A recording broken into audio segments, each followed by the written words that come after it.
할렐루야.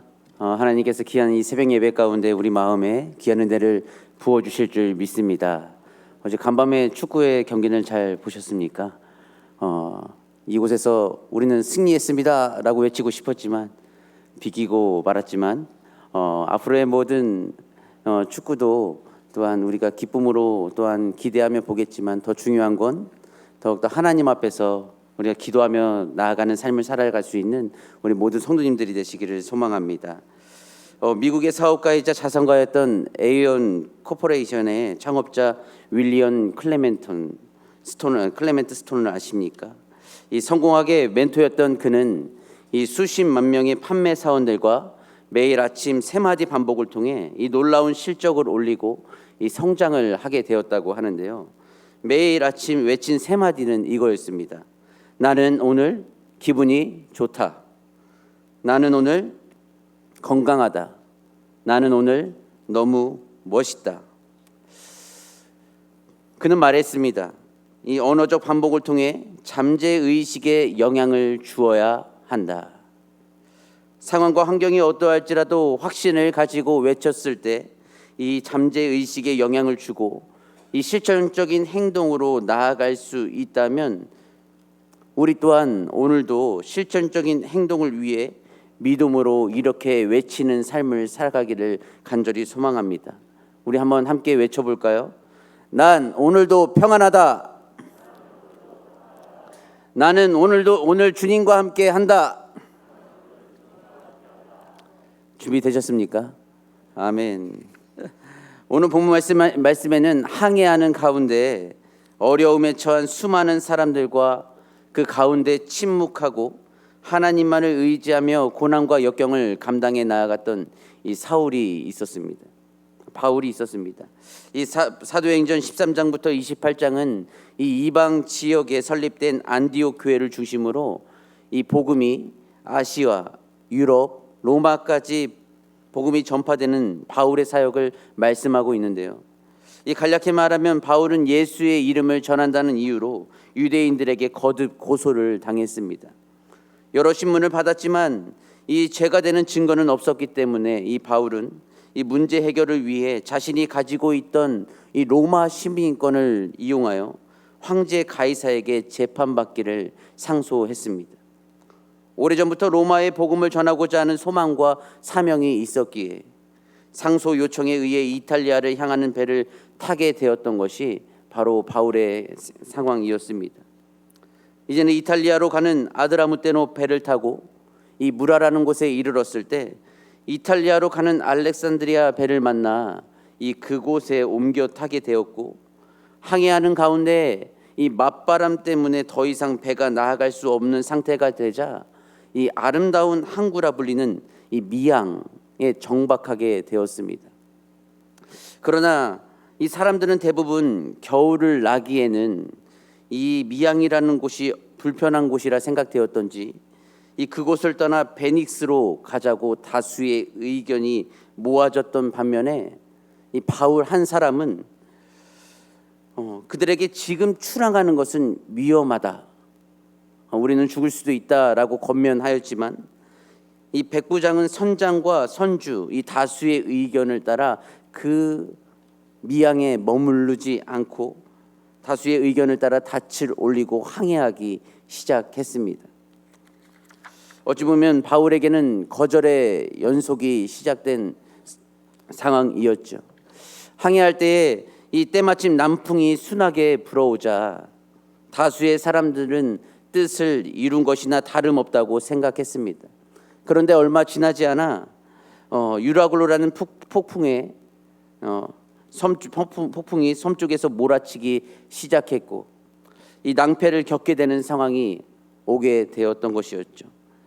출발하기 전 소수인 바울의 의견을 존중했다면 이 낭패를 겪지는 않았을 것입니다. 어찌 보면 이러한 사실이 보여주듯이 다수의 의견이라고 해서 항상 옳은 것은 아니었습니다. 아무리 많은 사람들이 원하는 일일지라도 그것이 진정으로 하나님의 말씀에 합한 것인가 또한 그리고 이치적으로 타당한 것인가를 면밀히 살펴서 이 오직 하나님의 뜻에 합하고 이치적으로 타당할 경우에만 선택하고 행할 수 있어야 함을 보여줍니다. 바울처럼 우리도 다수의 의견이 아니라 이 하나님의 뜻이 무엇인가를 살피며 나아가는 우리 모든 성도님들이 될 수 있기를 소망합니다. 이 유라굴로라는 폭풍으로 낭패를 겪게 되는 이 상황에서 이틀째, 3일째 계속 이어지니까 이 배 위에 있는 물건들을 하나하나 포기하기 시작했습니다. 그 말씀은 18절과 19절 말씀인데요. 우리 함께 읽도록 하겠습니다. 18절과 19절 말씀 시작.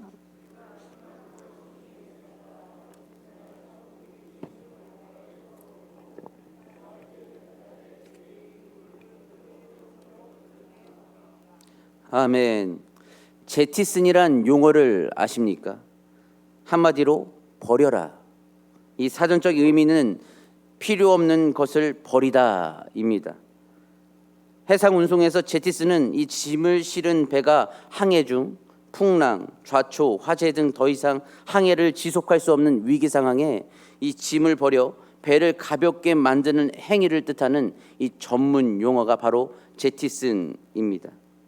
이 짐을 버린 덕에 가벼워진 배는 위기 상황을 피할 수 있고 이 결론적으로 다른 화물과 배는 안전하게 항해를 마칠 수 있게 되는 것이죠. 한마디로 배나 항공기가 난파 위기에 처했을 때 극약 처방으로 승객의 생명을 제외한 이 아무리 비싼 물건이라도 버리는 게 원칙이라는 것입니다. 어찌 보면 오늘 본문 말씀에 이들의 모습도 동일했습니다. 이들은 배에 실려 있던 짐들을 하나하나 바다에 버리기 시작했습니다. 3일째 되는 날에도 폭풍이 멈추지 않으니까 이번에는 배의 장비들까지도 자기들 손으로 버렸습니다.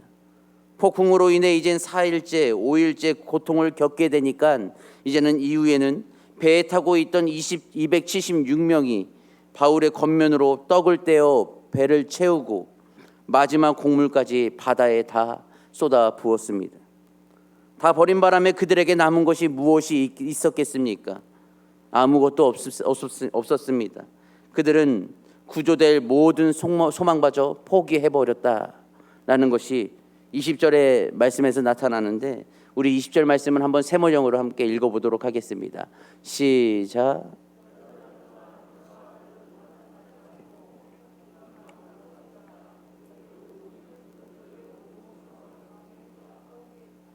아멘. 구조될 모든 소망을 포기했다.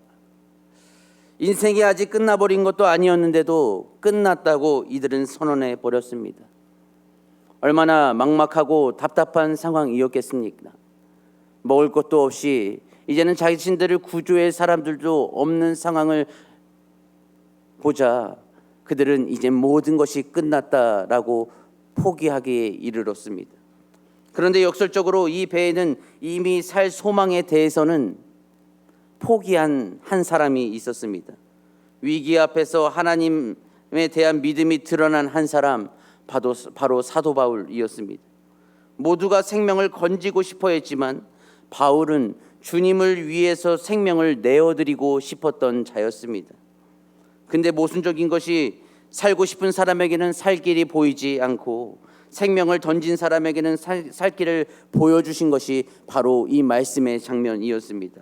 이것은 무엇을 말해주고 있습니까? 여러 고난 앞에 서게 되면 우리의 믿음은 드러난다는 것입니다. 생명을 거지고 싶은 자들은 살 길이 보이지 않았습니다. 그러나 단 한 사람, 이 바울은 하나님께 생명을 던져 놓았을 때 그 누구도 힘쓰지 못하고 내다보지 못하는 시기에 하나님께서는 그를 통해 살 길을 보여주셨습니다. 우리도 같은 상황이라면 포기하고 싶은 마음이 들지 않았겠습니까? 그러나 이 포기하진 한 사람이 있으므로 모든 사람이 살 수 있었던 상황, 포기하지 않은 이 믿음, 오직 자신을 구원해 줄 수 있는 한 분이 계시다는 그 확신 하나로 인하여서 함께 타고 있던 276명이 살 수 있었던 은혜가 오늘 말씀에서 이루어졌던 것이었습니다. 포기한다는 사람의 말에 어느 할머니 한 분이 이런 말을 했습니다. 포기는 무슨 포기요? 김치 포기에 수육 말아 먹고 힘내서 살아.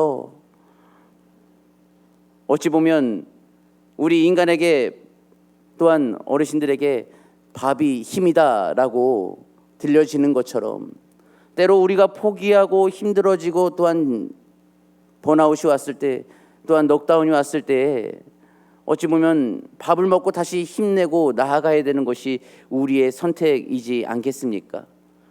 밥은 우리의 육체적인 힘을 줄 수 있지만 마음의 힘을 줄 수 있는 것은 바로 하나님인 것을 잊지 마시기를 바랍니다.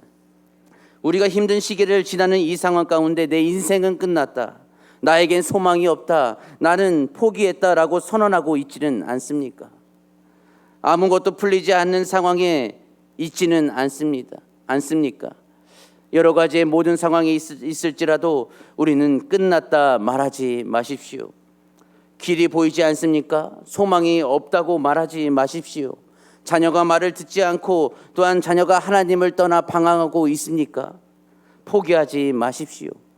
영적인 나태함에 빠져 있지는 않습니까? 절대로 포기하지 마십시오. 하나님은 아직도 여러분들을 포기하지 않으셨습니다. 내가 세상에 자랑하는 것들이 내 인생에 있어서 전부였다면 거기에 내 인생이 다시 떨어졌을 때 다시 일어나지 못하게 됩니다. 그러나 내 인생의 유일한 기둥이신 주님이 내 인생의 전부라면 우리는 다시 일어설 수 있습니다. 왜냐하면 예수님께서는 또한 하나님께서는 우리의 인생의 등대이시기 때문입니다. 바울은 절망에 빠져 있는 그들에게 말합니다. 내가 너희를 권하노니 안심하라. 여러분이여 안심하라. 바울이 이렇게 선포할 수 있는 이유는 무엇이었습니까? 믿는 구석이 있었습니다. 그 믿는 구석이 바로 25절의 고백에서 나타납니다. 우리 25절의 말씀을 함께 읽겠습니다. 시작.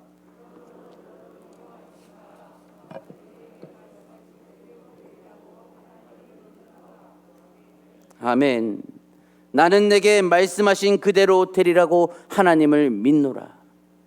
세상 사람들은 무엇을 보여달라, 어떠한 근거를 보여달라, 하나님의 살아계심을 보여달라 말하지만 우리는 보이지 않는 곳에서 우리를 위해 일하시는 그 하나님을 경험했을 때 아무리 말하지 않아도 다른 사람의 근거가 없을지라도 우리에게 주신 확신으로 인하여서 오늘도 믿음을 가지고 걸어가고 있는 것 아니겠습니까?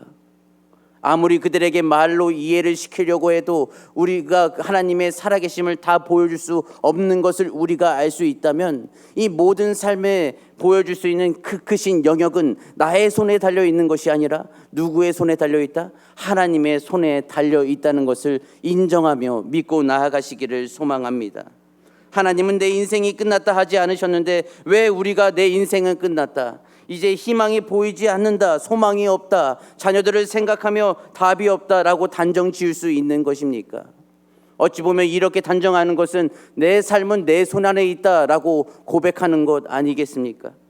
하나님의 손에 우리의 삶을 맡겼다면 위기 가운데 있을지라도 끝난 게 아니라 더딜지라도 기다리고 인내하며 믿음으로 담대히 나아가야 하는 것이 우리의 모습이지 않겠습니까?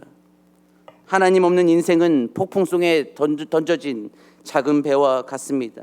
이 인생의 위기와 어려움을 처한 시기에 내 삶을 언제까지 마냥 떠밀려가는 배처럼 두시려고 하십니까? 거대한 인생의 폭풍 앞에 하나님 없는 인생은 언제나 이 자신의 의지와는 상관없이 세상살이의 어려움에 따라서 요동되며 이리저리로 떠밀려 다니다가 마침내 그 배는 깨질 수밖에 없는 인생입니다. 반면에 오직 바울이 고백했던 것처럼 말씀하신 그대로 되리라, 하나님을 믿고 나아가는 인생은 아무리 거대한 폭풍 앞에서도 결코 요동하지 않는 인생입니다. 위기 앞에서 믿음을 드러내는 인생입니다. 위기 속에서 하나님을 붙들 때 이 바울을 통해 역사하셨던 것처럼 더욱더 믿음을 통하여 우리의 모든 선택과 선포를 통해 나아갈 때에 하나님의 역사는 그 자리에서 일어난다는 것입니다. 다수의 음성에 움직이지 말고 우리가 하나님의 음성에 즉각 반응하며 나아갈 때에 하나님은 우리의 삶을 책임져 주실 줄을 믿습니다. 우리도 필요 없는 자존심이 있다면 버리고 내 영혼에 무거운 짐을 지게 만드는 것들이 있다면, 나를 죄의 길로 빠지게 하는 장치들이 주변에 있다면 과감하게 버릴 수 있어야 합니다. 내 영혼이 폭풍 우를 맞닥뜨렸을 때 살 수 있는 한 가지는 하나님에 대한 믿음인 뿐입니다. 나는 내게 말씀하신 그대로 되리라고 하나님을 믿노라. 우리 마지막으로 함께 고백해 보겠습니다. 나는 내게 말씀하신 그대로 되리라고 하나님을 믿노라. 되리라고 하나님을 믿노라. 아멘. 아무것도 보이지 않는 인생 가운데서 길을 보여주시고 이해할 수 없는 방법으로 반전을 일으키시는 하나님, 그 말씀을 따라 삶의 고비고비를 믿음으로 승리하며 나아가는 우리 모든 성도님들 되시기를 주님의 이름으로 축원합니다. 함께 기도하시겠습니다.